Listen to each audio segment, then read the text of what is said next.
Oi, no Show Business de hoje nós teremos Renato Meirelles, do Instituto Locomotiva, um instituto diferenciado sobre pesquisas no Brasil.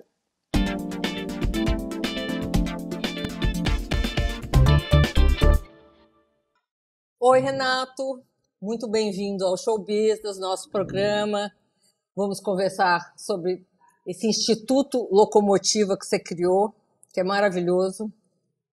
E sobre novas pesquisas, queria começar com uma coisa que você falou. Você disse há 5, 6 meses atrás que nós íamos passar nesses meses de pandemia o que passaríamos em 5 anos. O que você quis dizer com isso?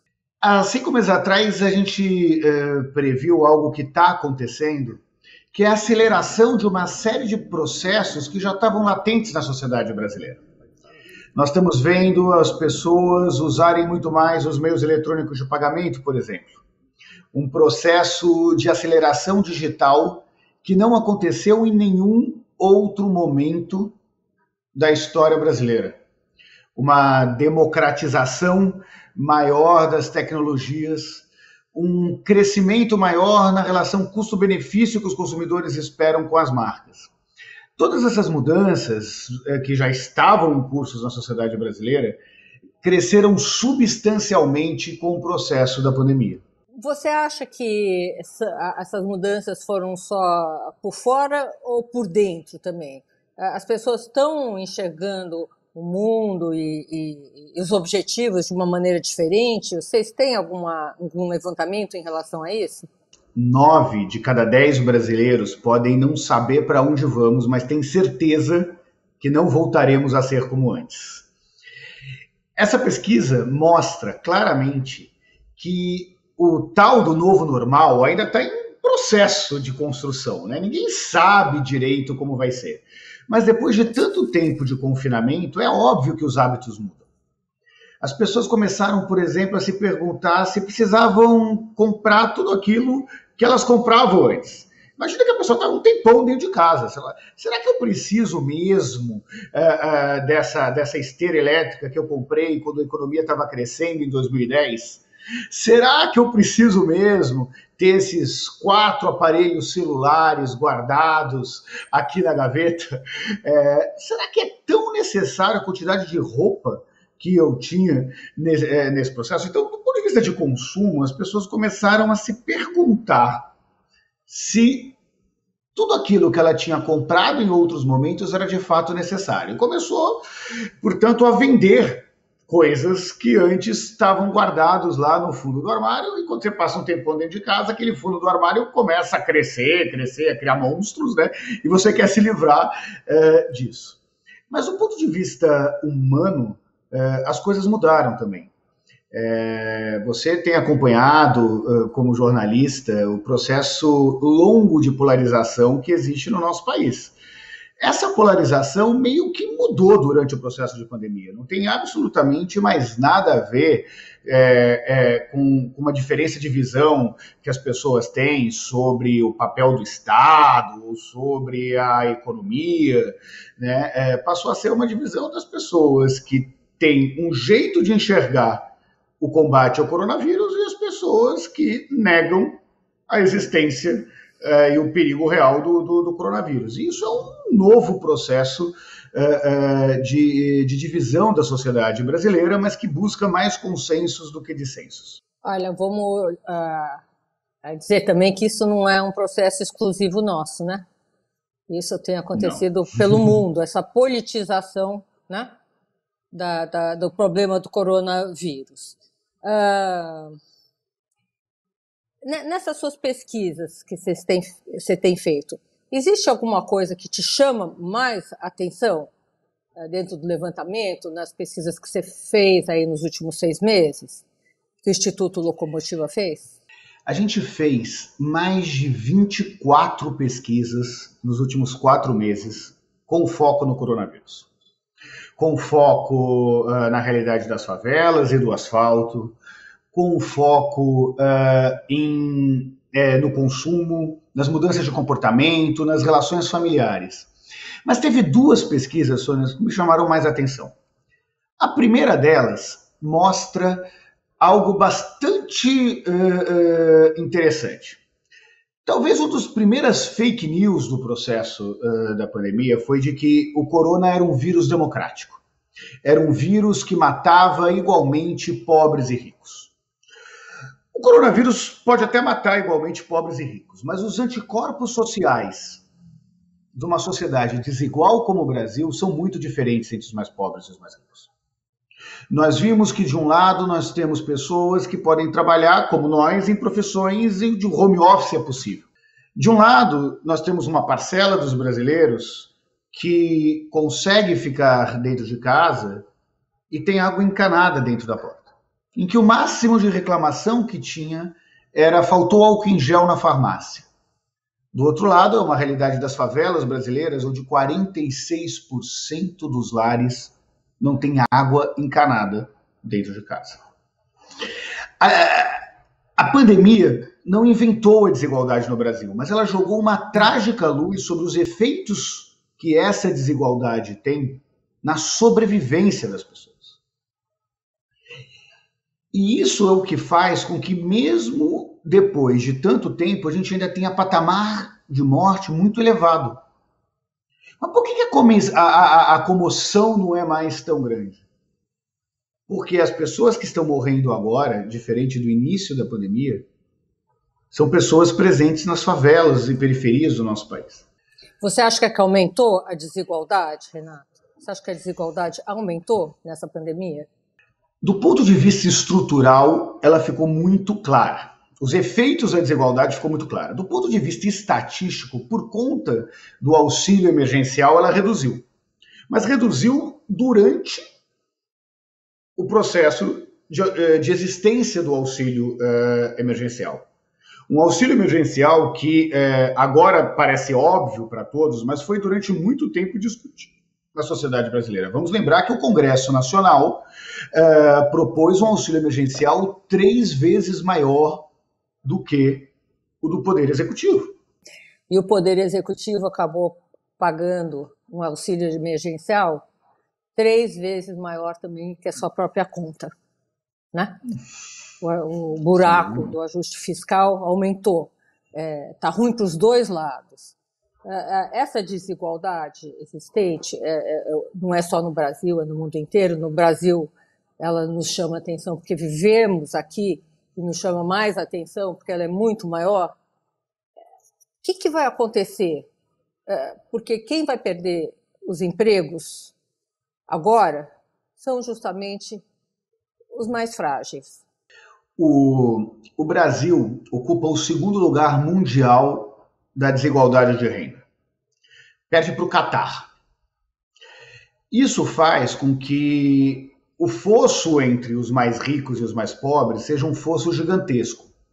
O mais rico que o nosso país seja como nação. As pesquisas mostraram que o nível de doação médio dos brasileiros mais ricos versus os brasileiros mais pobres foi surpreendentemente maior entre os mais pobres. Vocês não entenderam errado, não. A favela doou proporcionalmente mais do que os moradores da classe A e B do asfalto. Assim como a classe, 1/3 da classe A e B, que são aqueles que pertencem aos 25% mais ricos do Brasil, Sônia, pediram auxílio emergencial. E desses, 69% conseguiram o auxílio emergencial. Um número proporcionalmente maior do que a classe D e E, que são aqueles que, por lei, teriam direito a esse auxílio. Então, como você analisa isso? A sensação que apareceu, seja com os dados qualitativos quanto com os dados quantitativos da nossa pesquisa, é que para boa parte da classe A e B, que, como o restante do Brasil, também sofre com a crise econômica que se prolonga de 2013 para cá, tinha uma sensação de que eu já pago tanto imposto mesmo, chegou a hora de eu ganhar alguma coisa do Estado.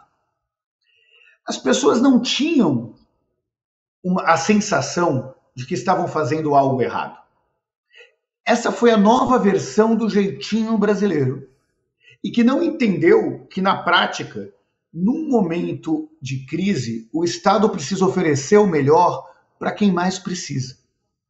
Ainda mais um país com recursos escassos do ponto de vista de arrecadação como o nosso. Isso é muito triste, né? Muito triste você desenhar um quadro desse.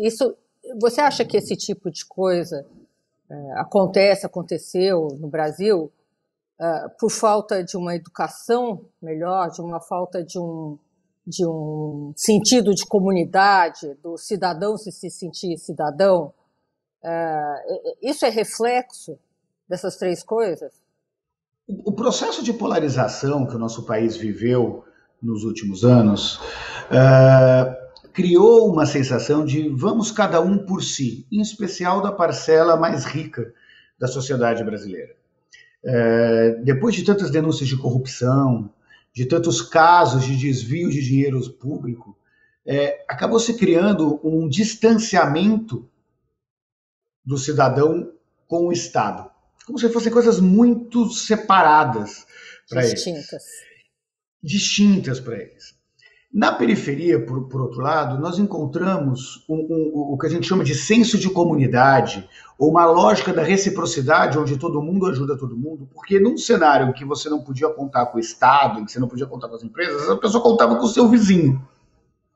Uma das frases que apareceu muito nas nossas pesquisas foi, olha, se o seu vizinho tem comida, ninguém passa fome. Que é talvez a representação absoluta do que é esse senso comunitário das periferias. Então, enquanto que a elite passou a procurar soluções mais individuais, a periferia passou cada vez mais a contar com a única coisa que eles sempre puderam contar, que é o apoio dos vizinhos. Isso fez com que a solidariedade da periferia crescesse e que o nível de doação das favelas fosse maior do que o dos moradores do asfalto. Por outro lado, nós vimos parte dessa classe A e B procurando tirar alguma vantagem de tudo isso. Mas tem um outro lado dessa história, e é importante não generalizarmos aí a parte da elite. Eu não lembro na história desse país, não sei se você lembra, um movimento tão grande, liderado por grandes empresários, como nós tivemos durante o processo de pandemia.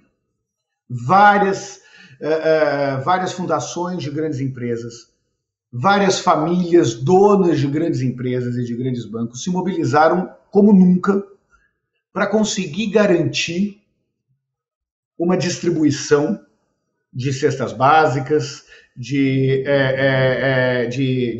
vale alimentação, de remédios, de respiradores.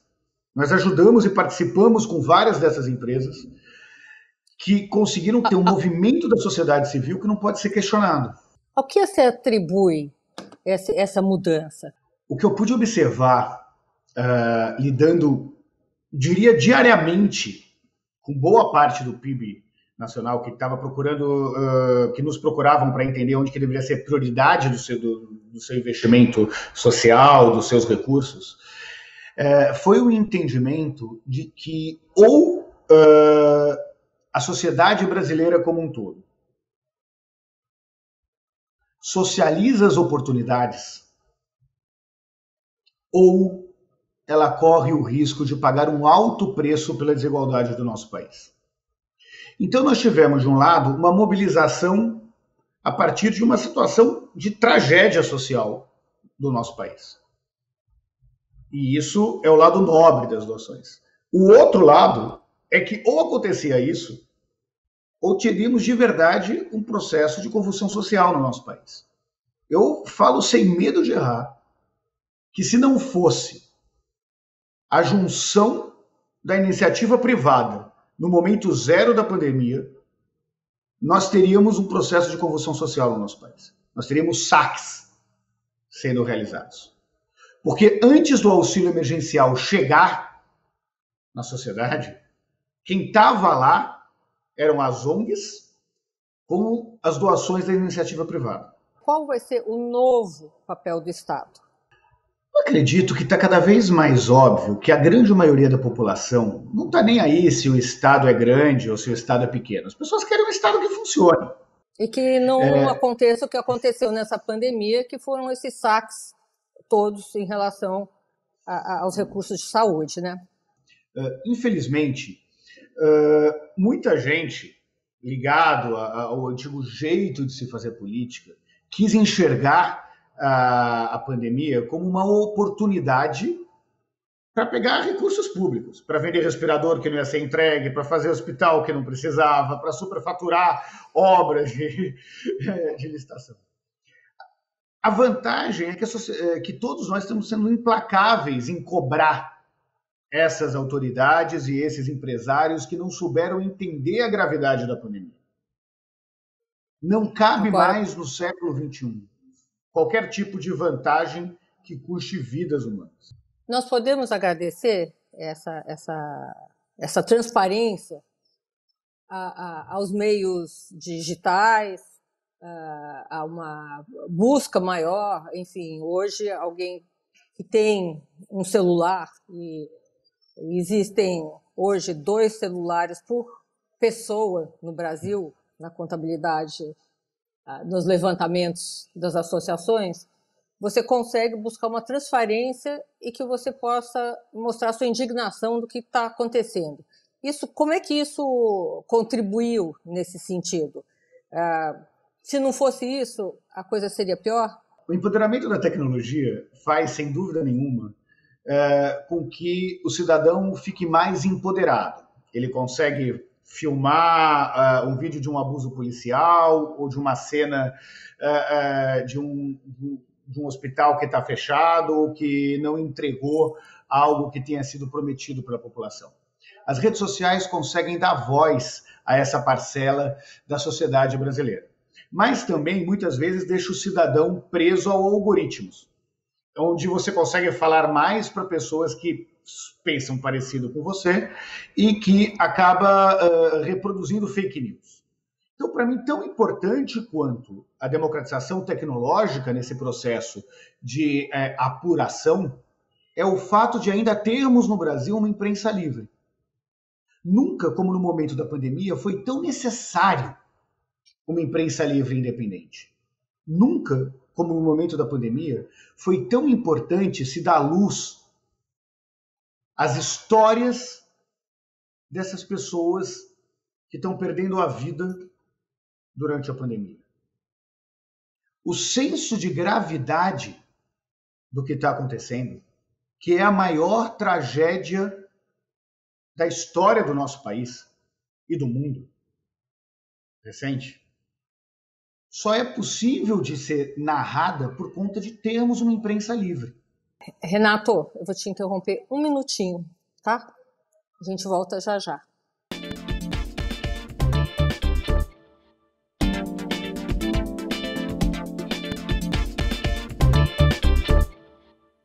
Renato, estamos aqui de volta, vamos continuar com a nossa conversa.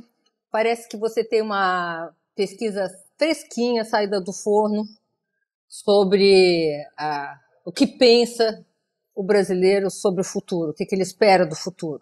Conta um pouquinho pra gente. 9 de cada 10 brasileiros não querem que o Brasil volte a ser como era antes. E é natural, porque o que era antes é o que fez uma sociedade tão desigual como essa que foi obrigada a enfrentar a pandemia. Essa nossa nova pesquisa deixa claro que a sociedade brasileira sai mais generosa do que em outros momentos do país. Que a sociedade brasileira aprendeu a voltar a se relacionar com a própria família.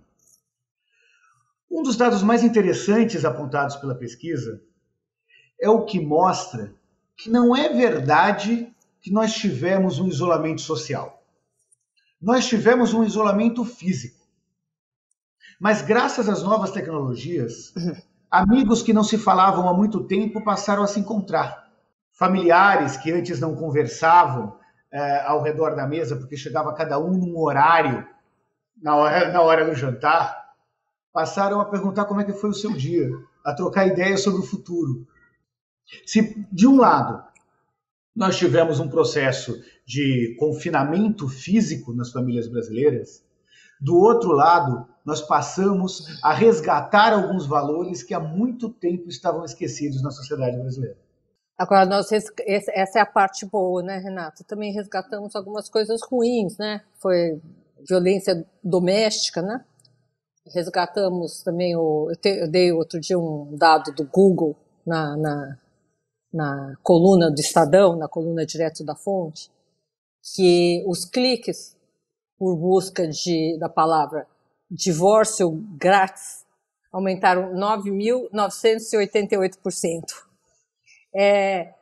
Eu acho que essa pandemia veio para os dois lados, né? Talvez, será que a gente pode dizer, pelas pesquisas que você tem e pelo que você analisou, que ela veio fazer uma limpeza dentro dentro das próprias pessoas, né? Elas tiveram que se deparar com elas mesmas, se deparar com os rumos que elas tomaram, olhar para as dúvidas que elas têm. Isso pode ser uma coisa do que a gente vai chamar de um novo normal, ou na hora que as coisas se estabilizarem, todo mundo volta à mesmice de sempre? Sônia, o que as nossas pesquisas têm mostrado é que está tendo um grande freio de arrumação civilizatória. O que eu estou querendo dizer com isso? As coisas estão mais transparentes. Quando você passa muito tempo tendo que lidar com você mesmo e com aquelas pessoas que convivem com você dentro da sua casa, as máscaras todas caem. E isso tem efeitos positivos e efeitos negativos. Tem efeitos no aumento da violência. Cai ou grudo. Né? É basicamente isso. É na crise que a gente descobre quem é quem. Né?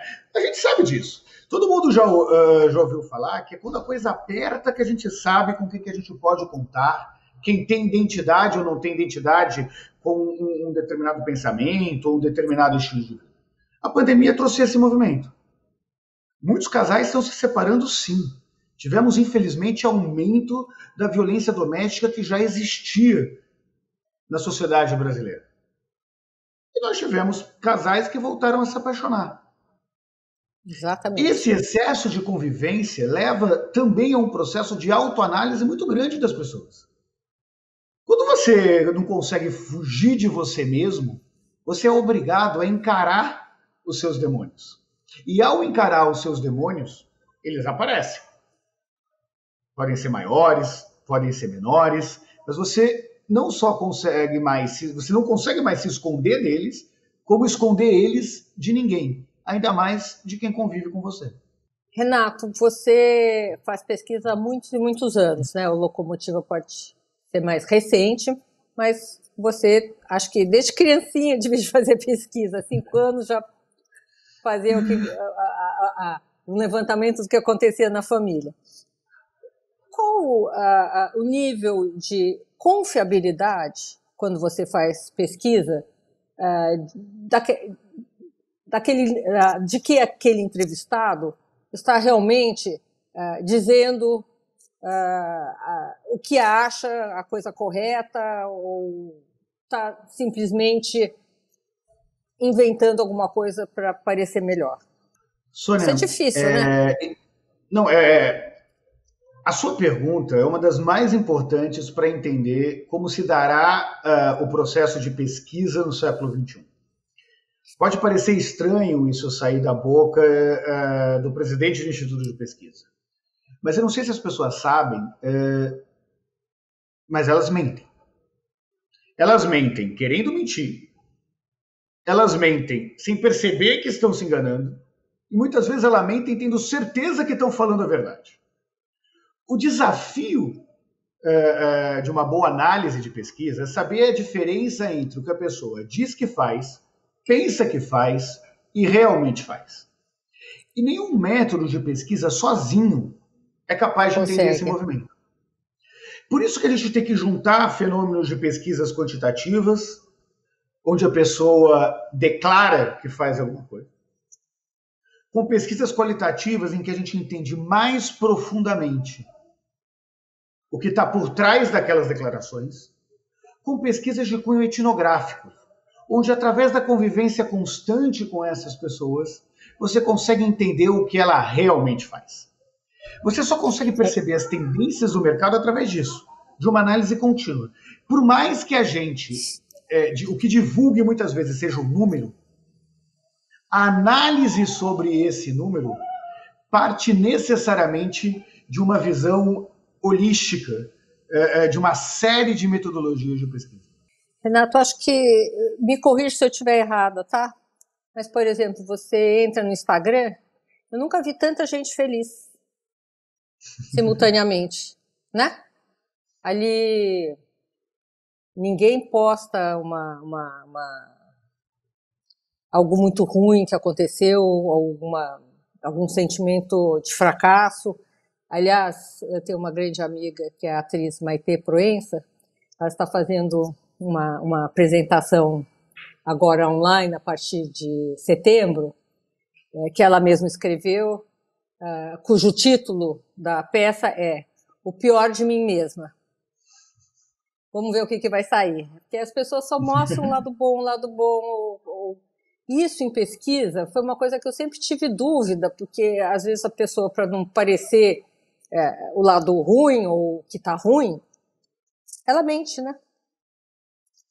E como a pesquisa pode fechar as duas portas? Assim, talvez você consiga, em 2, 3 momentos, você montar um método, né, de pesquisa que você, sem enfrentar o entrevistado, sem agredir o entrevistado, mas perceber que aqueles números, o que aquela pessoa está dizendo, não é realmente o que está acontecendo. Existe um método para fazer isso? A gente desenvolveu no Instituto Locomotiva um método que chama convergências, onde de um lado a gente enxerga quais são os grandes drivers de futuro, que são fatos que aconteçam ou que acontecer não vão mudar. Então, envelhecimento da população, aconteça o que acontecer, não vão mudar. É todo ser humano. Né? São questões mais estruturais. Envelhecimento não tem jeito. Não tem jeito. A democratização tecnológica é um movimento que veio para ficar. Do outro lado, a gente olha as pistas de comportamento, que estão presentes nas letras de música, que estão presentes numa análise de redes sociais. E, a partir disso, nós conseguimos juntar, usando metodologias declaratórias, onde nós perguntamos para as pessoas, metodologias etnográficas, onde nós observamos o comportamento dessas pessoas, e metodologias neurocientíficas, onde literalmente nós escaneamos o cérebro das pessoas. E ao ter uma análise integrada sobre isso, a gente consegue entender quais são as raízes do que ela está declarando. Porque é tão importante quanto saber se a pessoa está mentindo ou não está mentindo, quais são as razões que eventualmente levam à mentira. Exatamente. E isso é uma informação muito importante para enxergar aonde vamos. Na sua equipe você tem, psicólogos, psiquiatras, analistas, enfim, alguém com esse tipo de especialidade? Para a gente conseguir identificar a diferença entre o que a pessoa diz que faz, pensa que faz e realmente faz, é fundamental você ter uma equipe multidisciplinar. Nós temos cientistas sociais, antropólogos, economistas e psicólogos. Em janeiro, entrou como sócio do Instituto Locomotiva o professor Álvaro Machado Dias, que talvez seja um dos principais neurocientistas do país, professor da Escola Paulista de Medicina, para liderar todas as nossas pesquisas não declaratórias. Nós conseguimos desenvolver uma plataforma de neurociência que é capaz de, através do hackeamento do olhar, através do monitoramento do tom de voz dos entrevistados e do controle da pulsação do dedo dessas pessoas, identificar que tipo de alteração a pessoa tem ao ver um discurso de um político, ao enxergar uma logomarca ou assistir um comercial de televisão. Quando você junta essas informações com o histórico de vida que a gente tem dessas pessoas e com as opiniões dela sobre assuntos relacionados à família, ao consumo e à visão de mundo, você consegue ter um mapa muito preciso, um check-up real dessa que pessoa leva a entender o pensamento desses brasileiros. Agora a gente entra, com a entrada do Álvaro, numa nova etapa de hackeamento do comportamento dos brasileiros, do consumidor, do cidadão. Porque, no limite, as pessoas separam pesquisa de opinião com pesquisa eleitoral, com pesquisa de consumo. Mas a Dona Maria e o seu João são os mesmos. Aquele CPF lá Exatamente. é o CPF da mesma pessoa. Então, ou você entende de uma forma organizada tudo isso, ou o seu entendimento vai ter sempre um viés muito grande na hora de analisar os dados. Renato, vou te interromper só mais um minutinho, a gente volta já já.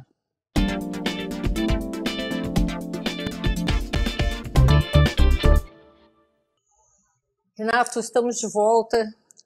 Vamos falar um pouquinho sobre pandemia e sentimentos. Você tem alguma pesquisa que levantou como é que as pessoas, de que maneira elas reagiram a essa pandemia? Qual foi a reação emocional? Olha, 2 dados que acabaram de sair do forno para o pessoal que está nos acompanhando. Os 2 maiores sentimentos que aconteceram na pandemia foram, de um lado, a angústia. 73% dos brasileiros falaram que se sentiram angustiados durante a pandemia. O segundo sentimento foi o aumento do senso de solidariedade. 63% dos brasileiros afirmam que a generosidade aumentou durante o processo de confinamento. É como se essa angústia, ao invés de fazer com que as pessoas quisessem se isolar do restante do mundo, fez na prática com que o senso de responsabilidade que elas têm com o restante da sociedade crescesse. As pessoas me perguntam muito se eu estou otimista ou pessimista com relação à pandemia. Não dá, depois de 110 mil mortos, de achar que a pandemia foi algo positivo. Mas também não dá para negar que depois da peste negra veio o iluminismo. E que, de alguma forma, toda tragédia serve no final para reorganizar a nação.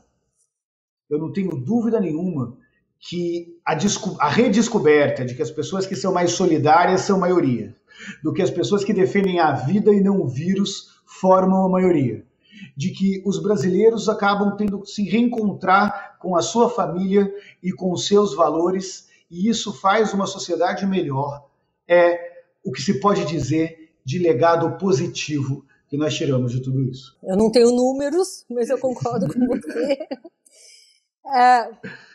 Olhando um pouquinho mais para frente, tem muita gente que perdeu emprego, né? A economia está se recuperando muito lentamente.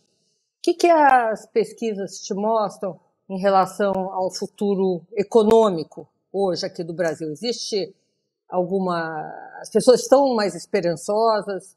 Elas acreditam que vão recuperar o emprego? Se não, como é que elas veem esse quadro? Você tem alguma análise nesse sentido? Os brasileiros, assim como a população de grandes nações do resto do mundo, tiveram um claro sentimento de que não puderam contar com mais ninguém a não ser com si mesmo para conseguir sair dessa pandemia. Mesmo com o aumento da solidariedade? As pessoas são muito gratas às solidariedades que vieram para as ONGs. Pelas ONGs, pela mão das ONGs, por mais que isso tenha sido financiado pelas empresas privadas no nosso país. Mas a sensação é que no limite do aperto eu só posso contar comigo e com os meus, com as pessoas que são mais próximas. Na prática, isso faz com que a gente tenha na sociedade brasileira hoje um otimismo com relação ao futuro pessoal e um pessimismo com relação ao futuro do país. É como se elas achassem que o país não depende só delas, depende dos outros, enquanto que o seu futuro pessoal é só continuar arregaçando a manga. Isso tem efeitos positivos e tem efeitos negativos na sociedade. O efeito positivo é óbvio. Quando cada um chama para si a responsabilidade pela própria vida, nós temos uma sociedade mais madura. O efeito negativo é o aumento do descrédito nas instituições, que no limite garantem o sistema democrático, por exemplo. O fato é que tudo isso faz com que a ampla maioria da sociedade brasileira tenha a convicção que daqui para frente teremos um outro país. Você tem algum dado aí dentro das suas análises que mostrou, dentro desse individualismo, que esses embates políticos em torno do coronavírus, do que se deve fazer ou não, essa apropriação política de um tema de saúde, acabou criando 250 milhões de brasileiros infectologistas? Faz muito tempo que não tem um único dia no Brasil em que você não abra uma página de jornal, não ligue a televisão ou não receba no seu WhatsApp alguma notícia relacionada ao coronavírus. Notícias reais, feitas pela imprensa livre, e notícias falsas. Na prática, isso transformou, do mesmo jeito que tínhamos técnicos de futebol, comentaristas de novela, né, mais de 200 milhões de infectologistas no nosso país. Você passou a ter versões sobre o mesmo fato que vão de um extremo ao outro da sociedade brasileira. Mas o debate em si não é ruim. O que é ruim é quando o critério sobre a verdade factual começa a ser colocado em dúvida. E é isso que começa cada vez mais a ser questionado na sociedade brasileira. É isso que vai fazer com que a população cobre cada vez mais as suas lideranças. Comecem a se perguntar, por exemplo, afinal é uma pandemia ou é uma gripezinha? Afinal, o que é mais importante? Recuperar a economia ou preservar vidas humanas? Felizmente, o entendimento da população brasileira é o óbvio, de que mortos não recuperam a economia. Só pessoas vivas recuperam a economia, né? Mortos não consomem. Mortos não produzem. No Brasil, Sônia, e esse é um outro dado inédito para vocês, o grupo de risco consome 2 trilhões de reais por ano. 2 trilhões de reais por ano é mais do que toda a classe C. 2 trilhões de reais por ano quebra qualquer economia. Isso, o grupo de risco, como você diz, acima dos 60 anos ou inclui aí mais gente? Não é acima dos 60. Não, acima de 60 não é tudo isso. São pessoas que ou um diabético é do grupo de risco, mesmo tendo menos de 60 anos. Alguém que teve câncer é do grupo de risco. Pessoas que têm doenças respiratórias são do grupo de risco. Tá? São 80 milhões de pessoas que movimentam 2 trilhões de reais por ano. É muito impressionante isso. Olha, Renato, infelizmente nós estamos aqui já esgotando nosso tempo. Eu queria ficar aqui muito tempo conversando com você, que melhor do que os dados são as análises que você faz em cima deles, né? O que você faz, os números são muito flexíveis. Eu aprendi isso durante a minha profissão. Apesar do que muita gente pensa, números são flexíveis. Então, a habilidade de pegar esses números e analisá-los é realmente um talento. Eu queria te agradecer pela participação e vou te chamar daqui a 6 meses de novo para a gente conversar sobre o que eles chamam de novo normal. Aliás, eu queria fazer uma última pergunta para você. Existe o normal? E o que seria o novo normal? É o que não é velho? Qual que é normal e o que é novo? Isso me deixa um pouco confusa. Eu sou um filho de psicólogos da Vila Madalena. Eu cresci aprendendo a problematizar absolutamente tudo. E eu não poderia considerar que normal era uma sociedade desigual como a nossa, não posso considerar normal uma sociedade onde exista violência doméstica, onde existem mais de 14 milhões de pessoas morando em favela. Então, se por acaso existir um novo normal sobre o que já era anormal, que esse novo seja um país mais solidário, um país mais inclusivo. E o nosso papel como analista da sociedade não é muito diferente de um médico, que pode enxergar nas pesquisas como um check-up, como um diagnóstico, mas o prognóstico sobre o que vai acontecer está diretamente vinculado à capacidade de ouvir e de analisar esses números olhando para frente. Foi um prazer estar aqui com você. Super obrigado pelo convite. Obrigada. Namastê. Até a próxima, Renato.